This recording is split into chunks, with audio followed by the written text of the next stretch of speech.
నమస్కారం. Welcome to News Local. Thurpugodavari జిల్లా మండపేట పట్టణంలోని పెద్ద కాలువ వెంబడి ఉన్న గట్లు గత కొన్నేళ్లుగా ఆక్రమణకు గురయ్యాయి. అయితే వీటిని తొలగించి కాలువగట్లను ఆధునీకరిస్తామంటే కొన్ని రోజులుగా అధికారులు నివాసితులకు చెబుతూ వారికి నోటీసులు అందించారు. అయినా వారు వినకపోవడంతో ఆదివారం ఉదయం 4 గంటల నుండి ఆక్రమణ నిర్మూలనకు అధికారులు రంగం సిద్ధం చేశారు. దీనిలో భాగంగా సుమారు 150 మంది పోలీసులు, 300 మంది మున్సిపల్ సచివాలయ సిబ్బంది ఆక్రమణల వద్దకు చేరుకున్నారు. విషయం తెలుసుకున్న ఎమ్మెల్సీ తోట త్రిమూర్తులు హుటాహుటిన సంఘటన స్థలానికి చేరుకుని బాధితుల కోసం పోలీసులు అధికారులతో వాగ్వాదానికి దిగారు. కాసేపు అక్కడ ఉద్రిక్త వాతావరణం నెలకొంది. దీంతో చేసేదేం లేక ఆయనతో పాటు వైకాపా నాయకులను పోలీసులు అదుపులోకి తీసుకుని రామచంద్రపురం తరలించారు. అనంతరం మున్సిపల్ కమిషనర్ టీవీ రంగారావు ఆధ్వర్యంలో తొలగింపు ప్రక్రియ మొదలుపెట్టారు. ఈ సందర్భంగా కమిషనర్ టీవీ రంగారావు మాట్లాడుతూ రానున్న పుష్కరాల నేపథ్యంలో కాలువగట్టు ఆధునీకరణకు 3 కోట్ల రూపాయలు మంజూరయ్యాయని, ఈ ఆక్రమణ తొలగించి ఇక్కడ వచ్చే వారంలో అభివృద్ధి పనులు ప్రారంభిస్తామని అన్నారు. ఇప్పటికే బాధితులకు టిట్కో గృహాలలో ఫ్లాట్లు మంజూరు చేయడం జరిగిందని, అయినా కూడా వారు వెళ్లకపోవడంతో ఈ చర్యలు తీసుకున్నామని పేర్కొన్నారు. అయితే బాధితులు మాత్రం తమను కొందరు వ్యక్తిగత ప్రయోజనాల కోసం ఖాళీ చేయమన్నారంటూ ఆరోపించారు.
జాజుల రమణమ్మండి నా పేరు. ఎప్పుడో మా తాతల తండ్రులు కానించి మేము ఇక్కడే బతుకుతున్నామండి, ఇక్కడే ఉన్నామండి.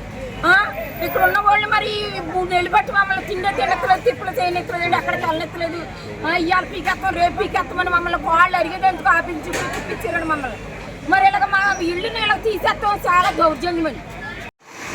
అఖండ గోదావరి పుష్కరాల సందర్భంగా మండపేట పట్టణానికి 3 కోట్లు గౌరవ ముఖ్యమంత్రి గారు నిధులు మంజూరు చేయడం జరిగింది.